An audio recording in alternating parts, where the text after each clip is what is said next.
नाम मंगत सिंह, मैं बासे दा रहने वाला। मेरी तरफ तो सारिਆਂ ਨੂੰ ਜੈ ਮਸੀਹ। ਰੈਗੂਲਰ ਚਰਚ ਦੇ ਨਾਲ ਜੁੜੇ तो उत्थे जान दे नाल साढ़े नाल प्रभु जी ने बड़ा ही बहुत ही ज़्यादा साढ़े नाल समर्थ किया, बहुत ज़्यादा आशीष प्रभु ने साढ़े उत्ते उडेली, जिदे विच असीं रैगूलर नाल जुड़े रहे और साड़ी जिंदगी दे विच प्रभु ने ऐसे काम किए कि जो असीं अपनी ज़िंदगी दे विच सोचे भी नहीं थे। और जो मैं अब आज दी जो गवाही देने जा रहा हूँ वो मेरे लिए ख़ास है कि हमारे जो पास्टर जी हैं स्पिरिचुअल चर्च वाले, उन्होंने तरफ तो मैं उन्होंने बड़ा धन्यवाद करता हाँ कि असी 4 तरीक नूं जवाली कहीं काम के लिए जा रहे थे, तो वापस आते हुए उन्होंने मेरे से बात की कि भाई साहब, मैं हाँ जी, बोल दे कि अभी गाड़ी तो आ चुकी है और बाइक भी आने वाली है, चाहे कोई सेकंड हैंड ले चाहे नहीं। उन्होंने नाम तो नहीं बताया और ना मैंने पूछा। मैं उस चीज़ को रिसीव किया और मैं पास्टर जी को जवाब दिया, मैं पास्टर जी जो प्रभु की इच्छा होगी वो ही पूरी हो, मेरी तो यही आवाज़ है मेरे अंदर से। और ना मैं फिर भी अपने मन में ये फील नहीं किया कि ये मेरे लिए बोल रहे हैं या किसी और के लिए। और हम आए घर और शाम का टाइम पहुँचे तो खाना खाने के बाद पास्टर जी हमारे से जहाँ चले गए और सुबह हम जब उठे तो मैंने इस बारे में फिर भी विचार नहीं किया, तो ना मैंने दिल में सोचा हुआ था कि हम बाइक लेने वाले हैं, लेकिन जो प्रभु की इच्छा थी वो पूरी होने जाने वाली थी। इसलिए प्रभु ने हमारे जीवन में ये कार्य किया कि जो मैं ड्यूटी पर चला गया और पीछे से मेरे को फ़ोन करने लगे कि आप आओ, ये आपका बेटा जो है अभी खाना नहीं खा रहा है जी, इसने जिद पकड़ रखी है कि मैं आज बाइक लूँगा। तो मैं आया घर, मैंने पूछा भी हाँ भी क्या बात है। बोलता मैं आज से काम नहीं जाऊँगा, यहाँ तो मेरे को बाइक चाहिए। मैंने बोला कि ठीक है, तो बाइक के लिए बोल रहा है पर मैंने तो सोचा कुछ और है, तो तू बाइक के पीछे पड़ गया। अभी तो मैं रेगुलर हुआ हूँ, तो मेरी कौन सी पहले तो तेरे को पता है भी क्या कंडीशन थी।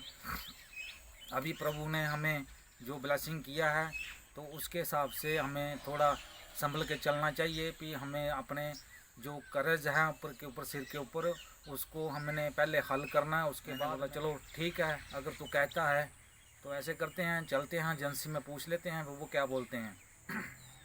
वहाँ गए तो मन से मैं यही सोचता जा रहा था कि अभी तो मैंने जो सैलरी मिली है उसको तो मैंने जहाँ से किसी से जो भी अपने घरों का अपने जेब का इंसान को पता होता है कि मैंने अपना घर कैसे चलाना है, उसी स्थिति में था।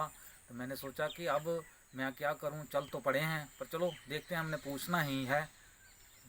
वहाँ पहुँचे, एजेंसी वाले से बात की कि भाई साहब ऐसे से बात है, तो बोलते कि आप ऐसा करो कि बाइक जो आपने लेनी है उसको आप पसंद करो। तो मैंने अपने बेटे पीटर को बोला, वह पत्रस को बोला, मैं ले बेटे देख कौन सी तेरे को चाहिए। बोलता कि मैंने स्प्लेंडर लेनी है। देख भाई कौन सी लेनी है। इसने देखी तो बोलता कि ये जो नया मॉडल आया है मैं यही लूँगा। मैं चलो ठीक है, आपकी भाई इच्छा है, चलो आपने पसंद कर ली। हाँ जी कर ली। और एजेंसी के मालिक आए, बोले भाई साहब आप ऐसे करो कि हमें अपने डॉक्यूमेंट दो। मैंने बोला क्या चाहिए। बोलते कि एक तो हमें चाहिए आपका पैन कार्ड और आधार कार्ड और तीसरा नंबर बिजली का बिल। मैंने बोला सर आधार कार्ड और पैन कार्ड तो ऑलरेडी मेरे पर्स में रहता है, कि बिल की मैं पूरी गारंटी नहीं ले सकता हूँ कि मेरी जेब में है या नहीं, लेकिन मेरे मन में यही थी कि जो प्रभु की इच्छा होगी वो ही आज पूरी हो। मैं अपने आप को मैं समझूं कि मैं लेने आया हूँ कि नहीं, ये प्रभु की इच्छा है वो पूरी हो, वो उसको मतलब अच्छा है तो मैं मेरे लिए भी अच्छा है। पर ऐसे करते करते तो वो बोलते हैं कि आप ऐसा करो कि आप डॉक्यूमेंट दो। मैंने बोला कि सर ऐसे है कि मेरे पास में मैं अपनी जेब में पैसे नहीं लेके आया हूँ, मेरी जेब में टोटल ही 500 रुपया है। बोलते कि भाई साहब आपको पैसे की कोई टेंशन नहीं, आपने गाड़ी पसंद कर ली या आप गाड़ी को लेके जाओ, पैसे की कोई बात नहीं, पैसे आपके मिल जाएंगे। मैंने बोला कि भाई चलो आपकी इच्छा है पर लेकिन देख लो डॉक्यूमेंट, ये लो अपना पैन कार्ड और आधार कार्ड। बोलते कि नहीं हमें बिजली का बिल भी चाहिए। मैंने जैसे पर्स में देखा तो वो प्रभु की इच्छा थी कि वो पर्स में ऑलरेडी बिल भी वहीं पड़ा हुआ था बीच में। मैंने बिल भी निकाला और उनको दे दिया। उन्होंने उसी टाइम एक्सेसरी के लिए गाड़ी को अंदर भेज दिया और उनके मैकेनिक गए, उन्होंने गाड़ी को रेडी किया और बेटे के हवाले कर दी। और करने के बाद फिर मैं बोला कि भाई साहब आप देख लो, बोलते नहीं कोई बात नहीं, आप जाओ, हमें पैसे आपके आ जाएंगे। फिर मैंने विचार किया भी चलो कोई बात नहीं, अगर प्रभु की इच्छा है तो ऐसा ही होना चाहिए। और उसके बाद मैंने इसके चाचा जी को फ़ोन किया कि ऐसे ऐसे बात है, तो वो बोलने लगे कि आपने हमें क्यों नहीं पहले बताया, हम आपके साथ चलते। तो मैंने उसको ऑलरेडी यही जवाब दिया कि ये मेरे बारे में, इसके बारे में मैंने कोई विचार नहीं था, ना मैंने कभी सोचा था कि हम बाइक लेने वाले हैं।